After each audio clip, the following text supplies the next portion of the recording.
Jake Harrison stood on the observation deck of New Armstrong Lunar Base and watched his world die. The massive alien ships hung in Earth's sky like dark clouds, each one the size of a city.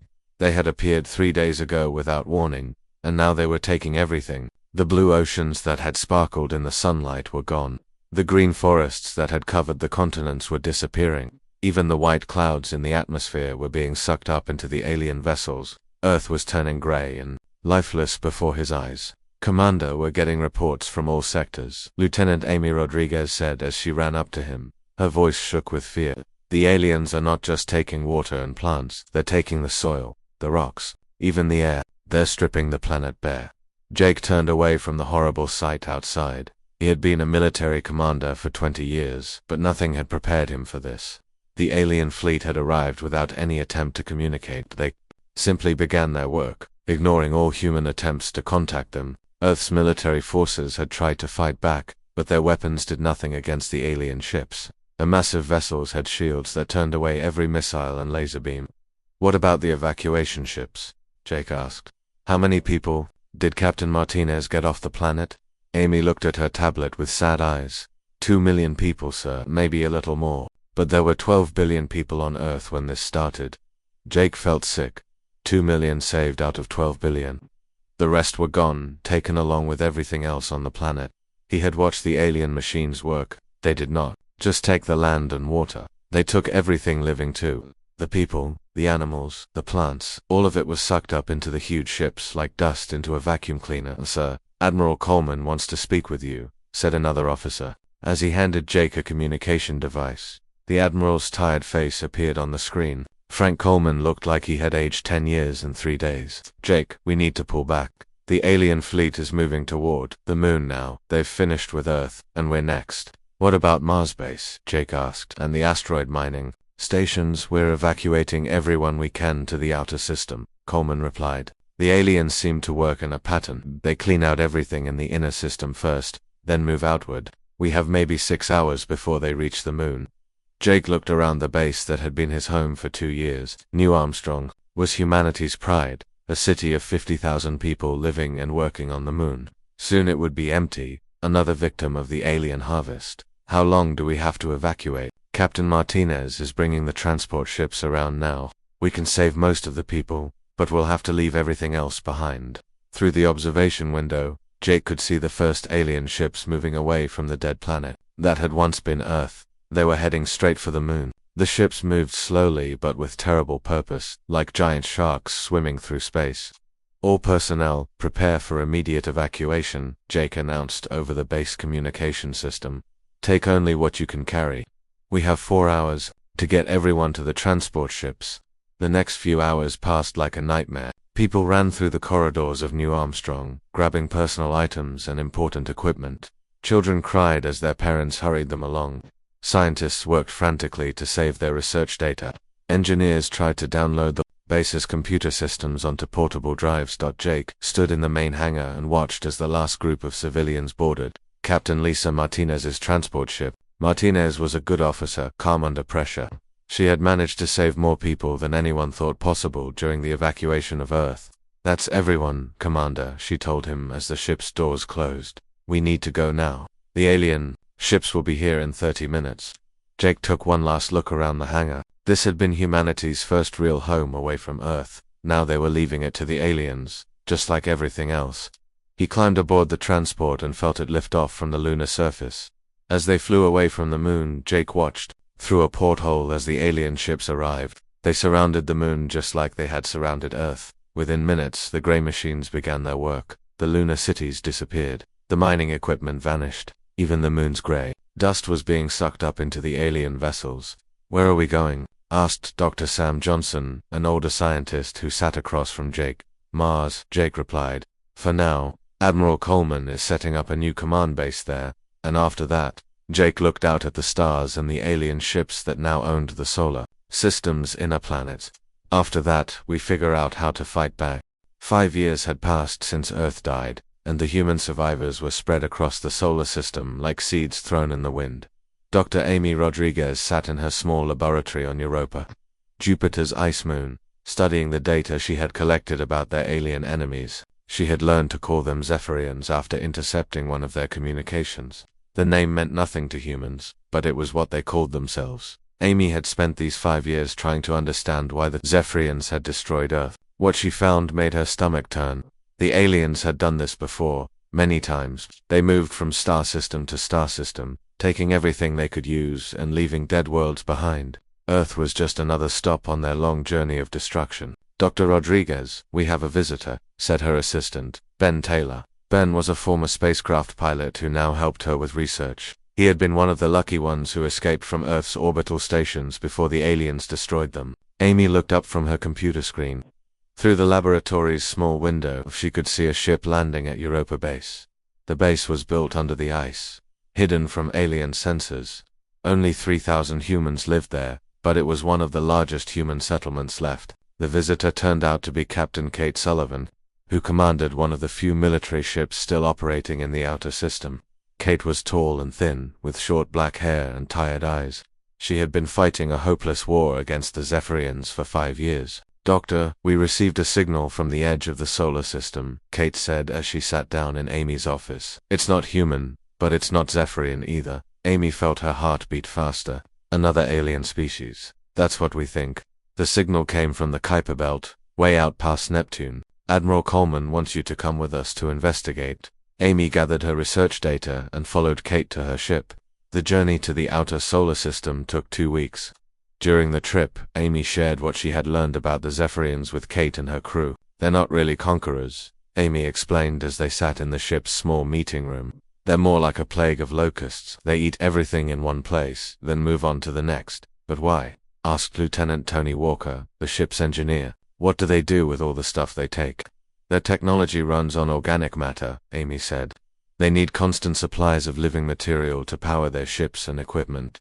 When they strip a world bare, they can keep going for maybe 50 years before they need to find another planet to harvest." Kate frowned. "So they'll never stop. They'll just keep moving from world to world until there's nothing left in the galaxy." When they reached the Kuiper Belt, they found something amazing. Hidden among the rocks and ice was an alien ship, but it was not Zephyr. This ship was smaller and looked old and damaged. It was sending out the signal they had detected. "Unknown vessel, this is Captain Sullivan of the human ship Explorer." Kate broadcast on all frequencies. "Please respond."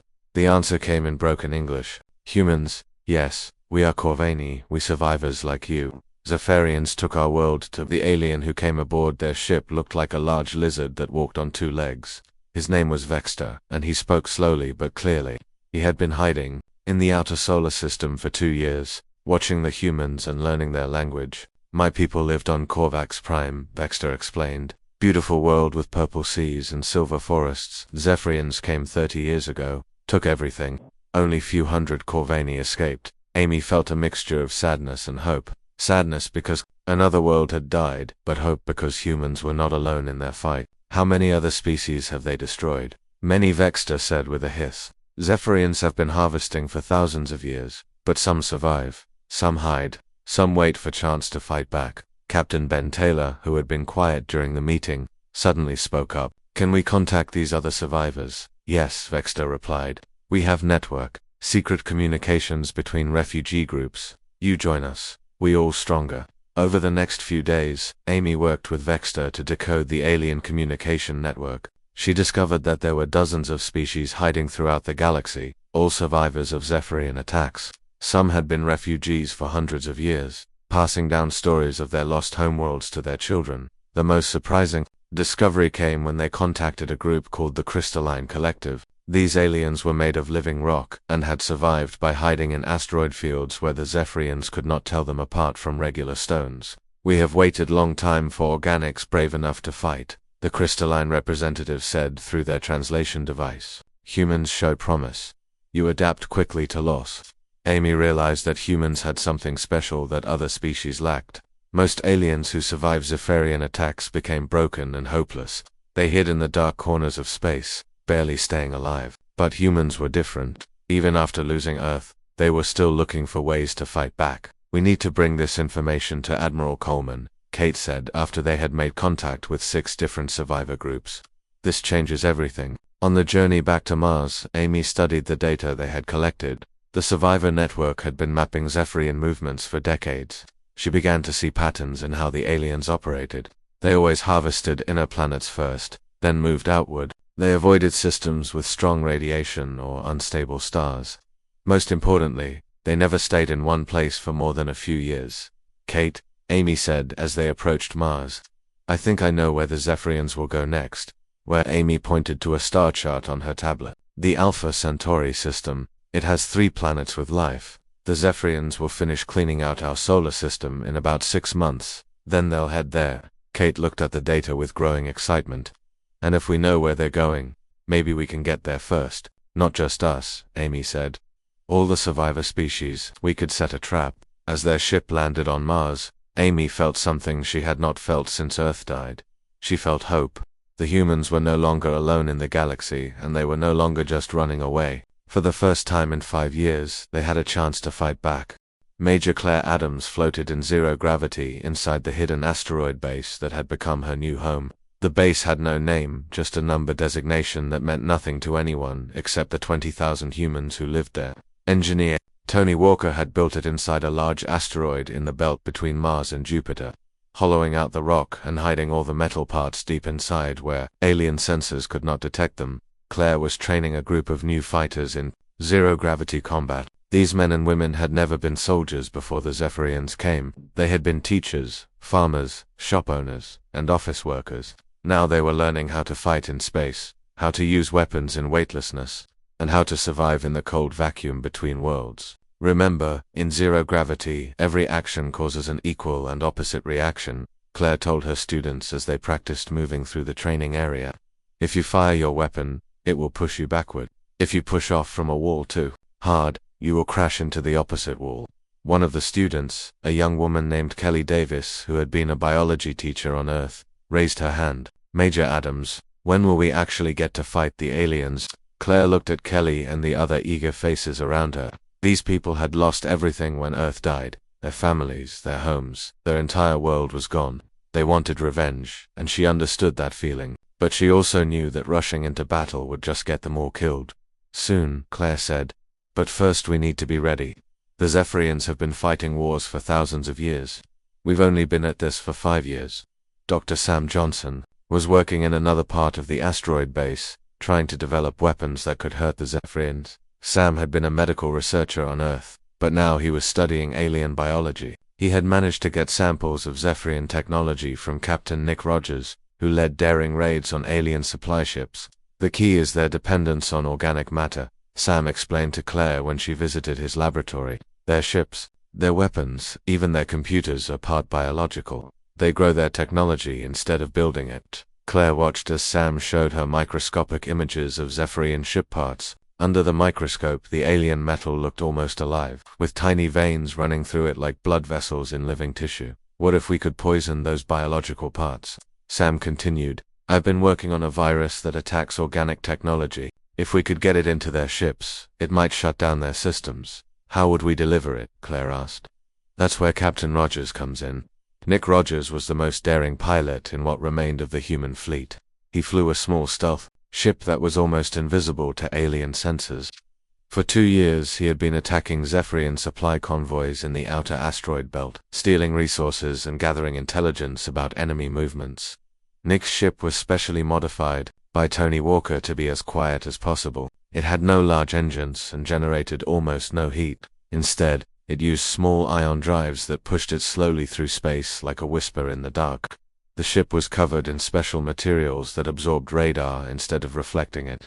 "The aliens are getting smarter," Nick reported during a meeting in the base's command center. "They're starting to escort their supply ships with warships. But they still don't know we're here." Admiral Frank Coleman, who now commanded all human forces from this hidden base, studied the tactical displays that showed Zephyrian ship movements. Throughout the solar system, the aliens had finished harvesting the inner planets and were now working their way outward.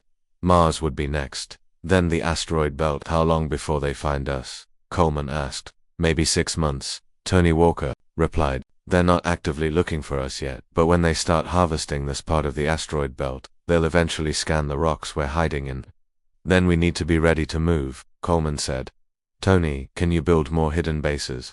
"Already. Working on it, sir. I've got teams hollowing out asteroids in 3 different locations." If we get discovered here, we can evacuate to the backup bases. Claire listened to the conversation and felt frustrated. They were always running, always hiding. The humans had managed to save a few million people from the Zephyrian harvest, but they were scattered across dozens of hidden bases and ship crews. They could not keep running forever. Admiral, she said, what if we stopped hiding and started hunting? Coleman looked at her with interest. What do you mean? The Zephyrians think they've won. They think humans are extinct except for a few refugees who will eventually starve or freeze to death. They're not expecting us to fight back in an organized way. Dr. Amy Rodriguez, who had returned from her mission to contact alien survivors, nodded in agreement. Claire is right. The other survivor species all went into hiding after their worlds were destroyed. None of them ever organized a real resistance. What are you suggesting? Coleman asked. Claire pulled up a map of the solar system on the command center's main screen. We stop acting like refugees and start acting like an army. We use our hidden bases as military command posts. We coordinate attacks on Zephyrian ships and supply lines. We make them afraid to travel alone. It's risky, Nick Rogers said. If we become too aggressive, they might hunt us down seriously. They're going to find us eventually anyway, Claire replied. Tony's bases are good, but they're not perfect. When the Zephyrians start harvesting the asteroid belt, they'll discover some of our hiding places. We'll have to fight them sooner or later. Sam Johnson spoke up from his corner of the room. If we're going to fight, we need better weapons. My biological virus is almost ready, but I need more alien technology samples to test it properly. I can get you more samples, Nick said, but I'll need backup. My ship is good for reconnaissance and small raids, but for larger operations, we'll need more firepower. Admiral Coleman was quiet for a long moment, thinking about their options. Finally, he nodded. All right, we'll try it. Claire, you'll coordinate ground operations from here. Nick, you'll lead our space forces. Sam, you'll develop new weapons. Tony, you'll keep building hidden bases in case we need to retreat. Over the next 3 months, the human resistance transformed from a group of frightened refugees into an organized fighting force. Claire trained hundreds of new soldiers in zero-gravity combat. Nick led successful raids on 6 Zephyrian supply convoys, capturing alien technology and weapons. Sam developed 3 different biological weapons that could damage Zephyrian ships. Tony Walker built new hidden bases throughout the asteroid belt and equipped them with weapon manufacturing facilities. For the first time since Earth died, humans were building military equipment instead of just trying to survive. The first real test came when a Zephyrian scouting fleet entered the asteroid belt. Instead of hiding, the humans attacked. Nick Rogers led 12 stealth ships in a coordinated assault on the alien vessels. They used Sam Johnson's biological weapons to disable the enemy ship's organic technology, then captured the crews for interrogation. It worked, Nick reported. After the battle, the aliens had no idea we were there until we opened fire. Their organic systems shut down completely when exposed to Sam's virus. Claire felt a surge of satisfaction as she watched the tactical display. For 5 years, the Zephyrians had taken everything they wanted without resistance. Now, for the first time, they had lost ships to human weapons. The war for humanity's survival had truly begun. General Ashley Brooks stood in the command center of the new Alliance headquarters, watching representatives from 6 different alien species work together for the first time in galactic history. The base was built inside a massive asteroid in the Kuiper Belt, far from the inner solar system where the Zephyrians continued their harvesting operations. It had taken 8 months to bring all the survivor groups together, but now they had something no single species had possessed for generations. Hope.Vex, single quotes Tar, the Corvani reptilian who had first contacted the humans, was working with Dr. Rachel Stone to combine human and alien technologies. Rachel had been a computer engineer on Earth, and now she was trying to understand how different species built their machines. The challenge was enormous because each species had developed technology in completely different ways. Human computers use electricity and silicon, Rachel explained to the mixed group of humans and aliens gathered around her workstation. Corvani technology uses light and crystal matrices. The crystalline collective builds with living rock that responds to thought patterns. The representative from the crystalline collective, a being that looked like a walking sculpture made of purple stone, spoke through its translation device. Combination possible.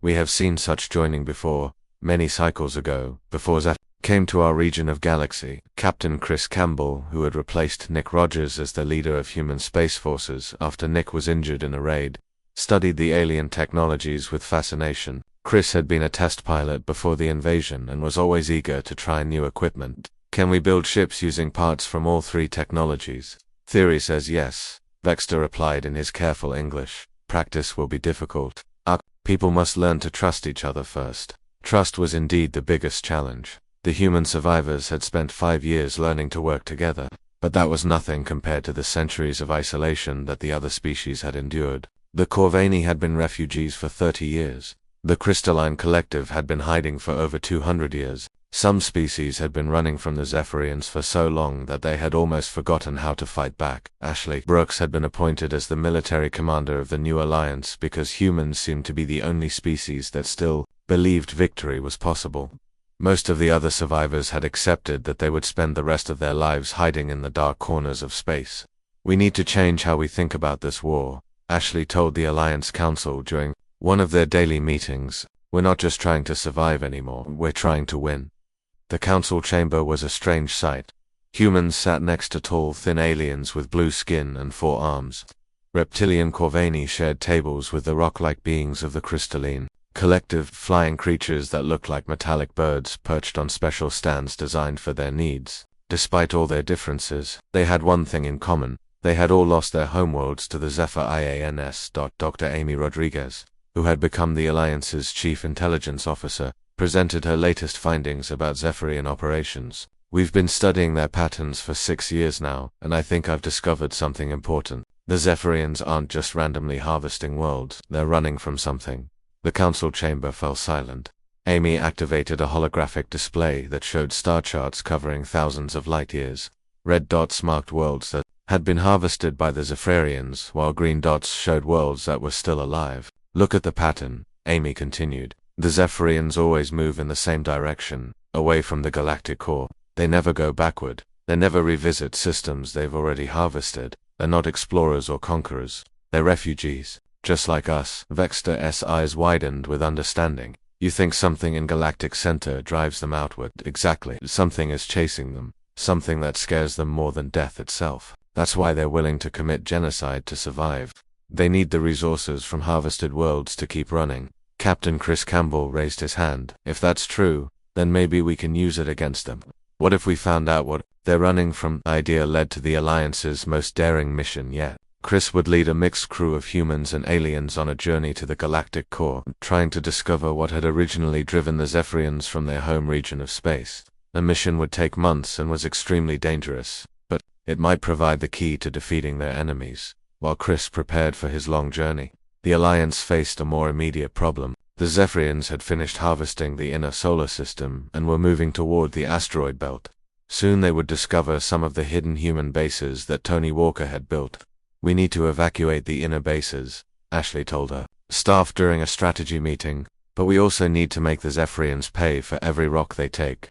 Major Claire Adams, now promoted to colonel, had been developing new tactics that combined human aggression with alien technology. Her soldiers were equipped with Corvani energy weapons and crystalline armor that could adapt to different environments. They had trained for months to work with alien allies who thought and moved in completely different ways. We'll make our standard series, Claire announced. It's the largest asteroid in the belt, and Tony has been fortifying it for 2 years. If we can hold Ceres, we can control access to the outer system. The battle for Ceres became the first major engagement between the Alliance and the Zephyr. For the first time in their long history of conquest, the aliens faced organized resistance from multiple species working together. Colonel Dan Murphy led the ground forces defending Ceres's underground cities, while Captain Sarah Williams commanded the space defense fleet above the asteroid. The Zephyrians attacked with overwhelming force, expecting to sweep away the few remaining human refugees in a matter of hours. Instead, they found themselves fighting an enemy unlike anything they had encountered before.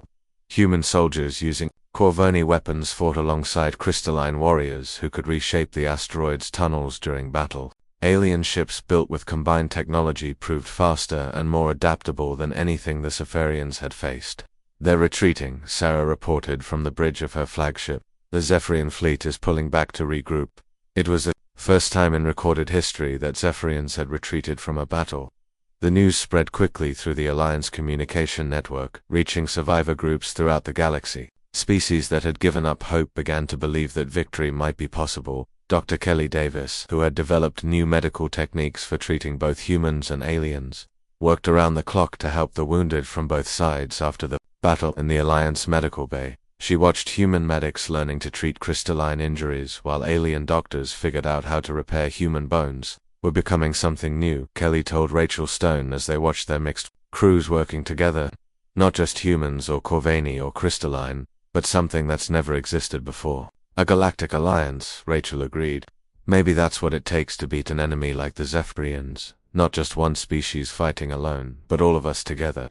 3 weeks after the battle for Ceres, Captain Chris Campbell returned from his mission to the Galactic Core. His ship was damaged and his crew was exhausted, but they carried information that would change everything. "We found it," Chris announced to the Alliance Council. "We found what the Zephyrians are running from." On the holographic display, he showed images of the galactic center, where there should have been billions of stars. There was only darkness. Something vast and hungry was consuming the core of the galaxy, eating stars and planets and leaving only empty space behind. "It's called the Void," Chris explained. "It's been growing for thousands of years, and it's getting bigger. They aren't just destroying worlds for resources. They're trying to build enough ships to escape to another galaxy before the Void reaches them." Ashley Brooks stared at the images with growing understanding. "They're not evil, they're terrified. And if we don't stop the Void," Amy Rodriguez added quietly, "it will eventually reach us too." The Alliance now faced a choice that would determine the fate of the entire galaxy. They could continue fighting the Zephyrians and probably destroy both civilizations, or they could find a way to work together against the greater threat that was consuming the galaxy from within. Admiral Jake Harrison stood on the bridge of the New Terra, the flagship of the combined Alliance fleet, and watched as hundreds of ships from dozens of different species prepared for the largest military operation in galactic history. Homecoming would either free the harvested worlds or destroy the Alliance in the attempt. After learning about the Void that was consuming the galactic core, the Alliance had made a desperate decision to ally with the Zephyrians against the greater threat. The negotiations had taken 6 months and nearly failed several times. The Emperor, a being called Harvester Prime, had been suspicious of any Alliance proposal. His species had been running from the Void for 3,000 years and had never trusted any other species enough to work with them. "Why should we believe you?" Harvester Prime had asked during the first meeting through quantum communication. "Your species is young and weak. You cannot understand the horror of the Void." Dr. Amy Rodriguez, now serving as the Alliance's chief diplomat, had spent weeks learning Zephyrian language and culture to make the negotiations possible. "Because we're the only species that has ever successfully fought back against you," she had replied. "If we can resist your harvesting fleets, maybe together we can resist the Void." The breakthrough came when Captain Chris Campbell shared detailed recordings from his mission to the Galactic Core. The images of entire star systems being consumed by the expanding darkness convinced Harvester Prime that the Alliance was serious about facing the greater threat. Commander Sarah Williams piloted one of the new hybrid ships that combined human, Corvani and Zephyrian technology. The ship was faster than anything previously built and could repair itself using organic Zephyrian systems guided by human adaptive programming. More importantly, it could interface with technologies from any species in the Alliance. "All ships, report ready for jump," Sarah announced from her pilot station. The Alliance fleet was spread across light years of space, coordinating simultaneous attacks on 12 different star systems where the Zephyrians had established harvesting operations. Major Dan Murphy commanded ground forces aboard one of the troop transports heading for the Proxima Centauri system. His soldiers were a mix of humans, Corvani, crystalline warriors, and even some Zephyrian volunteers who had joined the Alliance. The diversity of the force would have been impossible to imagine just 2 years earlier. "Remember, our goal is liberation, not destruction," Dan told his troops over the ship's communication system.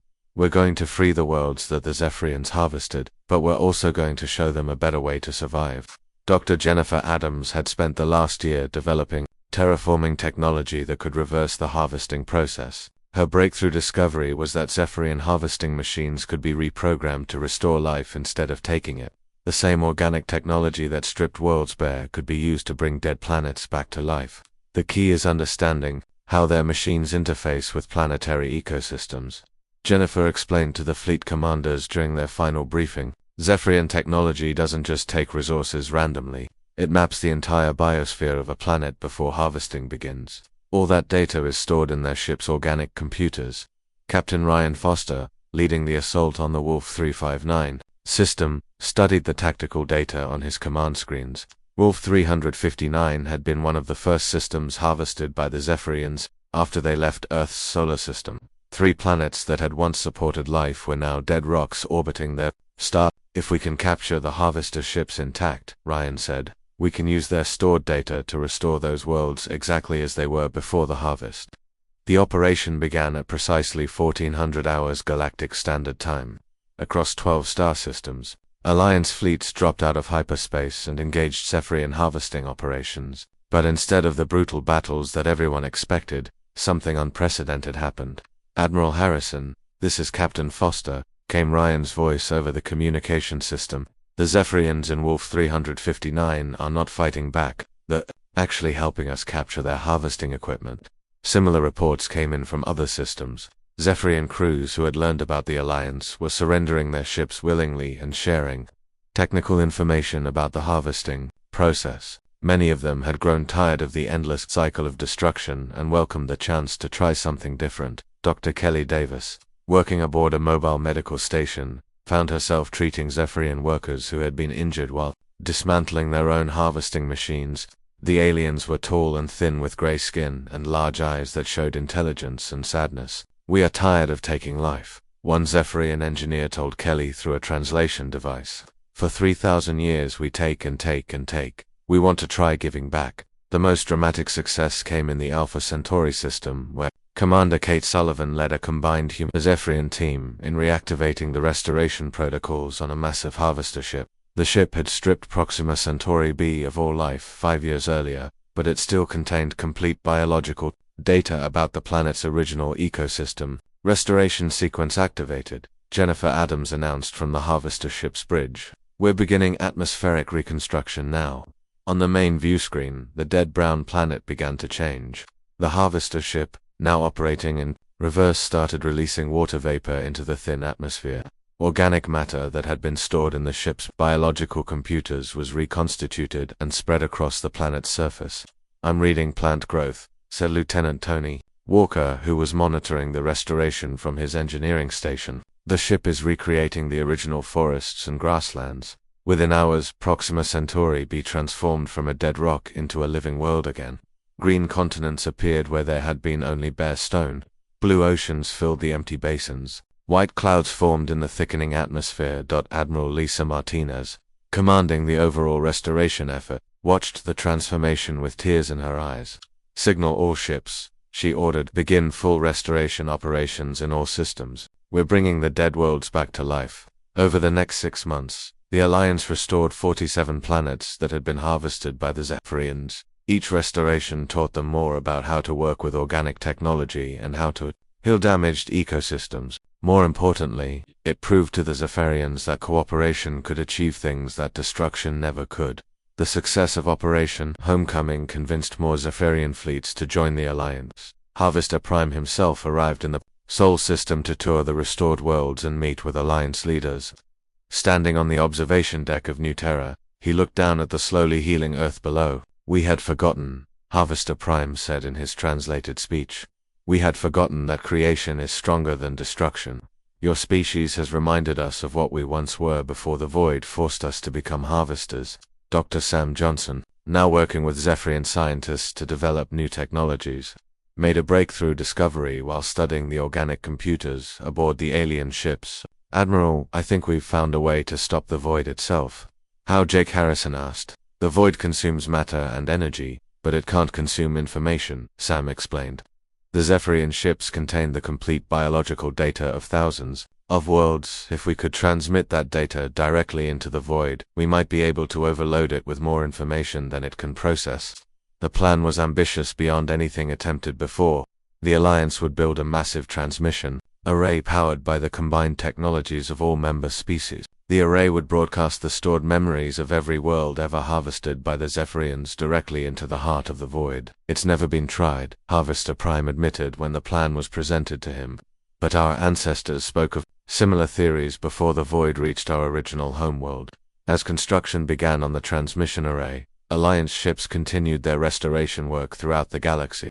Dead systems came back to life as former enemies worked together. to heal the damage of centuries. The galaxy was slowly transforming from a place of fear and destruction into something that none of the surviving species had seen for generations. A place of hope. The tide of the war had turned not through military victory but through the power of cooperation and the choice to create instead of destroy. Now the Alliance faced its greatest challenge yet, convincing the void itself that existence was better than emptiness.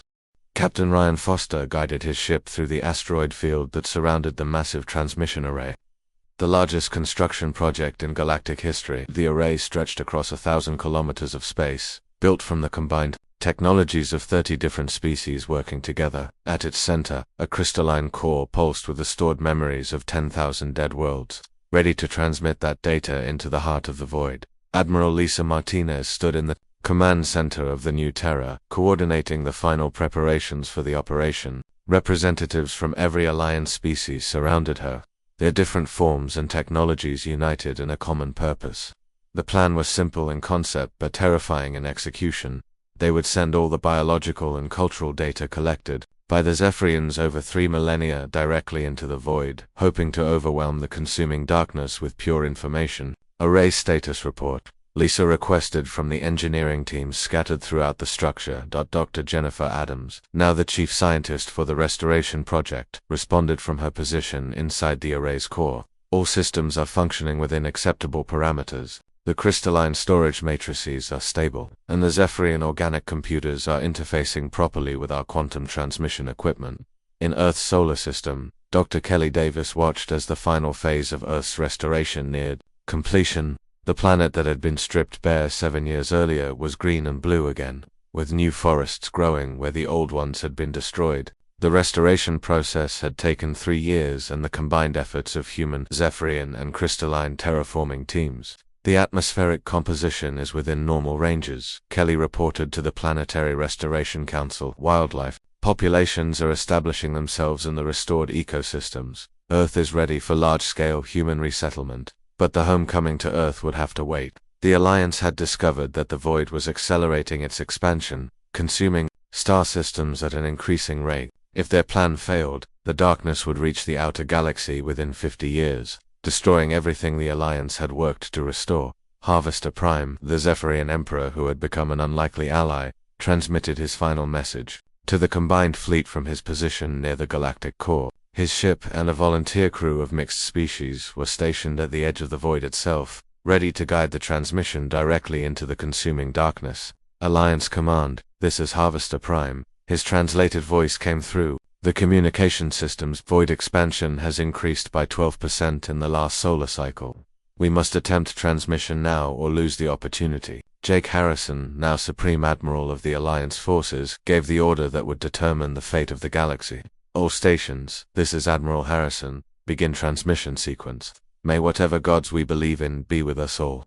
The transmission array came alive with power that dwarfed anything previously built. Energy flowed through crystalline conduits, organic computers, and quantum field generators. At the center of the array, the stored data of civilizations began its journey toward the galactic core at faster-than-light speeds. Dr. Sam Johnson monitored the transmission from his position, aboard a science vessel positioned between the array and Earth. Transmission is stable and on course. Estimated arrival at the void perimeter in 6 hours.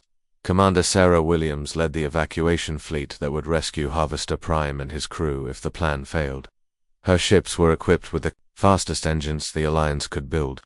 But everyone knew that if the void reacted violently to the transmission, there might not be time for rescue. All ships stand by for emergency evacuation, Sarah announced to her pilots. If this goes wrong, we'll have maybe 30 minutes to get our people out of there. The 6-hour wait was the longest in Alliance history. Across dozens of star systems, billions of beings watched their communication screens for news from the galactic core. In the restored cities of Earth, humans gathered in public squares to watch the news broadcasts. On Corvani colony ships, reptilian families huddled together, in prayer. Throughout the crystalline collective, stone beings resonated with harmonious tones of hope and fear. Then Harvester Prime's voice cut through the silence. Alliance Command, this is Harvester Prime. The transmission has reached the void. Repeat, contact has been made. For several minutes there was no further communication. Then the Zephyrian Emperor's voice returned, filled with wonder and disbelief. Alliance command, the Void is responding.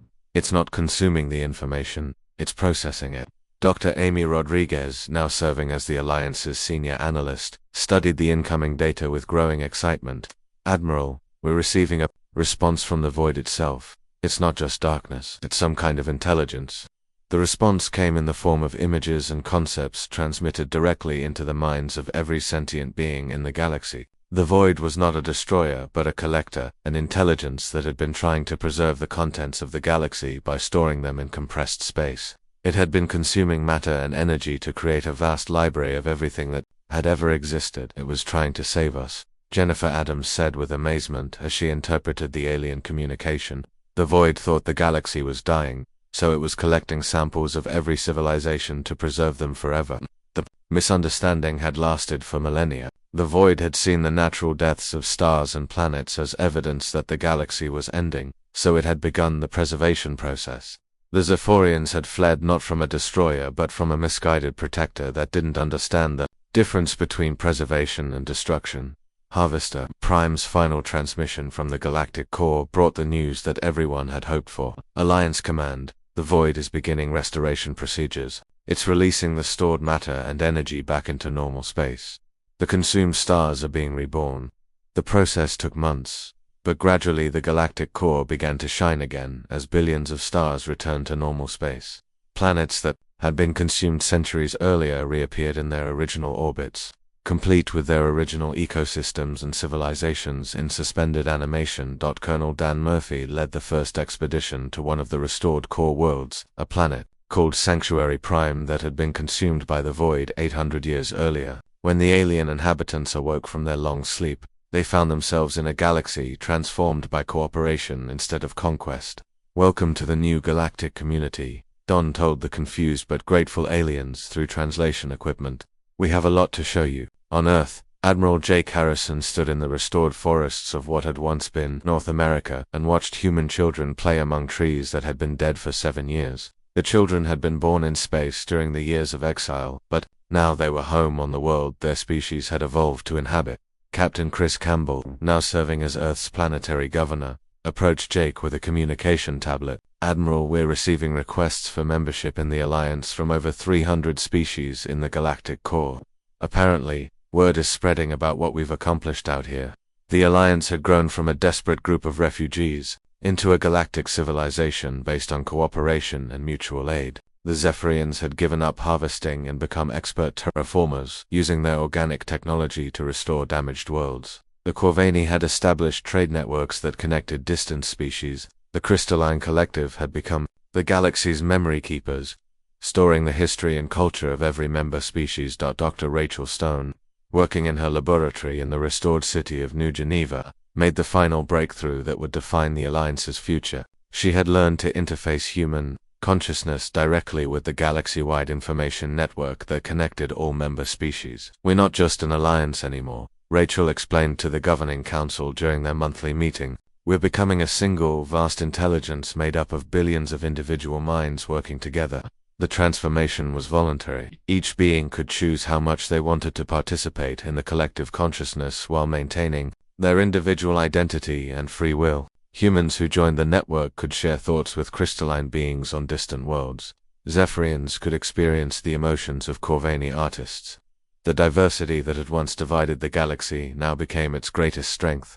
As Jake Harrison stood on the observation deck of the new Terra, now orbiting a restored Earth, he reflected on the journey from desperation to triumph. 7 years earlier, he had watched his homeworld die and thought it was the end of everything. Now he was looking at a galaxy where former enemies had become family, where dead worlds lived again, and where the future held infinite possibilities. The last transmission from the Void had contained a simple message that summed up everything the Alliance had learned. Existence is preferable to preservation. Life is better than memory. Thank you for teaching us the difference. Below him, Earth turned slowly in space, blue and green and alive. Home to human children who would grow up in a galaxy where cooperation had replaced conquest and where the greatest adventure